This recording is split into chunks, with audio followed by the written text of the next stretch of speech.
Normally একটা নন contact infrared থার্মোমিটারের ভিতরে আসলে কি কি রয়েছে, কি কি সেন্সর ব্যবহার করা হয়, এটার ভিতরে কি কি যন্ত্রপাতি ব্যবহার করা হয়েছে সবই আজকে খুলে দেখব এইটা।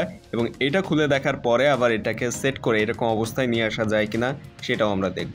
সো এটার ভিতরে আসলে কি কি যন্ত্রপাতি রয়েছে মূলত আমরা এটাকে খুলে আজকে দেখব সেটাই। আর এরকম সব ইন্টারেস্টিং ইনফরমেটিভ ভিডিও নিয়মিত পাওয়ার জন্য এবং কম বাজেটের ইউনিক সব নতুন নতুন গ্যাজেট রিভিউ আনবক্সিং পেতে সাবস্ক্রাইব করবেন আমাদের চ্যানেল অ্যান্ড 360 ডেসক্রিপশনের লিঙ্ক থেকে ফেসবুক পেজটাও ফলো দেবেন।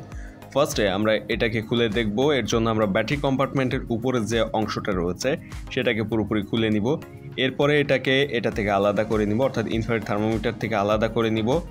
এরপরে এটা না খুললে কিন্তু আমরা আসলে এই থার্মোমিটারটিকে পুরোপুরি খুলতে পারবো না। এখানে একটা স্ক্রু দিয়েই মূলত এটাকে আটকানো থাকে, আর বাকিগুলো খুবই ইজিলি খোলা যায়। এটার ভিতরে ব্যাটারি কম্পার্টমেন্টটাও কিন্তু খুলে বের করে নিয়ে আসা যায়। এখানে রয়েছে একটা আঠা দিয়ে আটকানো একটা ডাবল সাইড টেপ টাইপের একটা জিনিস, আর এই জায়গাটায় একটা স্ক্রু রয়েছে। সো স্ক্রুটা আমরা স্ক্রু ড্রাইভারের সাহায্যে খুলে নিব এবং খুলে নেওয়ার পরেই মূলত আর কোনো স্ক্রু এখানে আমাদের খোলার প্রয়োজন পড়বে না। স্ক্রুটা আমাদের খুলে ফেলা শেষ। এখন স্ক্রুটাকে বের করে সাইডে রেখে দিলাম এবং এখন এটাকে আমরা আলাদা করতে পারবো। তবে তার আগে এখানে যে রাবার সাইড একটা টেপ লাগানো রয়েছে যেটা অনেকটা সফট টাইপের, এবং এইটাতে মূলত এই ব্যাটারি কম্পার্টমেন্টের যে অংশটা সেটা কিন্তু আটকানো ছিল। সো এইটা খুলে ফেলার পরে এখন এই যে এখানে উপরে এবং এই পিছনের অংশে ডিসপ্লের সাইডটা এবং সামনের দিকে সেন্সরের অংশটা খুলে ফেলতে হবে। ডিসপ্লের অংশটা খুলে ফেলার জন্য আমরা স্ক্রু ড্রাইভার ব্যবহার করব এবং এটা কিন্তু অলরেডি খুলে ফেলা শেষ। কিছুক্ষণ স্ক্রু ড্রাইভার দিয়ে ট্রাই করার পরে এখানে ডিসপ্লের উপরের যে প্রোটেকশনের অংশটা সেটা খুলে এসেছে। এরপরে সামনের এই সেন্সরের অংশটাও আমাদের একইভাবে স্ক্রু ড্রাইভার ব্যবহার করে খুলতে হবে। এই অংশটা পুরোপুরি খুলে ফেলার পরে আমরা এই থার্মোমিটারটিকে খুলতে পারবো। সো স্ক্রু ড্রাইভারের সাহায্যে বেশ কিছুক্ষণ ট্রাই করার পর সামনের এই সেন্সরের উপরের অংশটা আমরা খুলতে সক্ষম হয়েছি। এখন এটাকে পুরোপুরি দুই ভাগে আলাদা করে ফেলতে হবে, তাহলে আমরা এই থার্মোমিটারের ভিতরে কি কি রয়েছে সেগুলো দেখতে পাবো। যন্ত্রপাতিগুলো সামনে থেকে কিন্তু সেন্সরটা দেখা যাচ্ছে যেটা তাপমাত্রা নির্ণয় করে, সেই সেন্সরটা সামনের অংশে রয়েছে। এখন আমরা জাস্ট দুই পাশে এইভাবে টান দিলে পুরো থার্মোমিটারটা দুই ভাগে ভাগ হয়ে যাবে এবং ভিতরে যন্ত্রপাতিগুলো বেরিয়ে আসবে। তবে খুব সাবধানে করতে হবে, তা না হলে ভেঙে যাওয়ার সম্ভাবনা রয়েছে।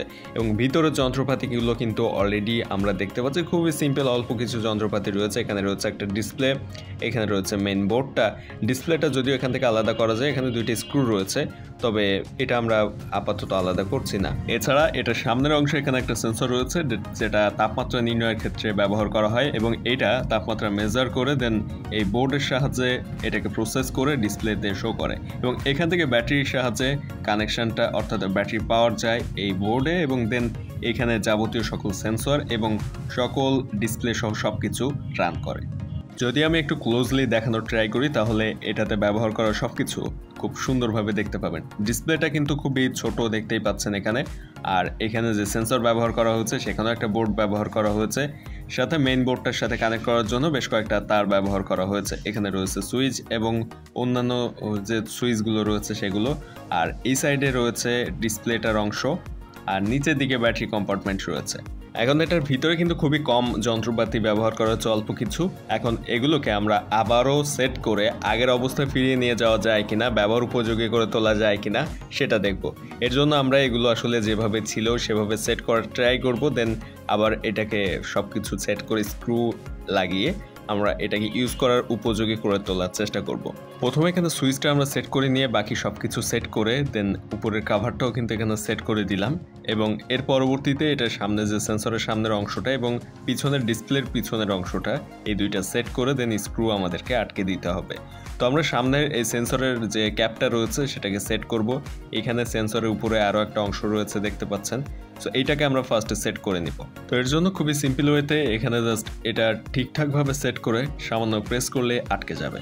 সো সব দিকে সমান চাপ দিয়ে এটাকে এখানে সেট করে দিতে হবে, এবং সেট করে দেওয়ার পরে এটা কিন্তু ঠিকঠাকভাবে এখানে সেট হয়ে যাবে। দেন আমরা এখন পিছনের অংশের যে ডিসপ্লের পিছনের অংশটা রয়েছে সেটাকে সেট করব।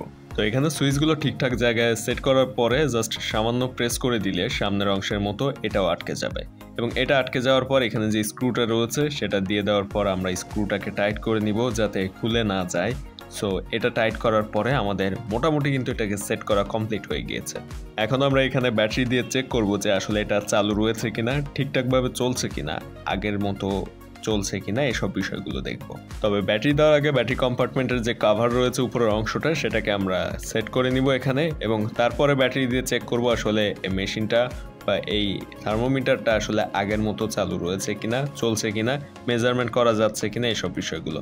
তো আমরা এখন এটাতে ব্যাটারি সেট করি ফার্স্টে, তারপরে আসলে দেখবো যে এটা চলছে কিনা আগের মতো ঠিকঠাকভাবে। তো আমরা ফার্স্টে এখানে ব্যাটারিটা সেট করে নেই এবং এরপর এটাকে রান করে দেখি। আসলে অন করার সাথে সাথে কিন্তু এটা লাইট জ্বলছে, ডিসপ্লে লাইটটা জ্বলছে। লাইট অফ করার পর এখানে দেখতে পাচ্ছেন সংখ্যাগুলো বোঝা যাচ্ছে।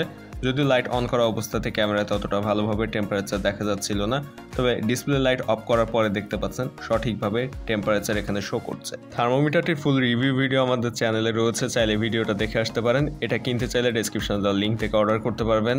ভিডিও ভালো লাগলে সাবস্ক্রাইব করবেন অ্যান্ড 360 চ্যানেলটি, এবং ডেসক্রিপশনের লিঙ্ক থেকে ফেসবুক পেজটি ফলো দিয়ে আমাদের গ্রুপগুলোতে জয়েন থাকবেন। ডেসক্রিপশনে আমাদের প্রতিটা গ্রুপের লিঙ্ক পেয়ে যাবেন। কেমন লেগেছে ভিডিওটা অবশ্যই কমেন্টে সেটা জানাতে ভুলবেন না।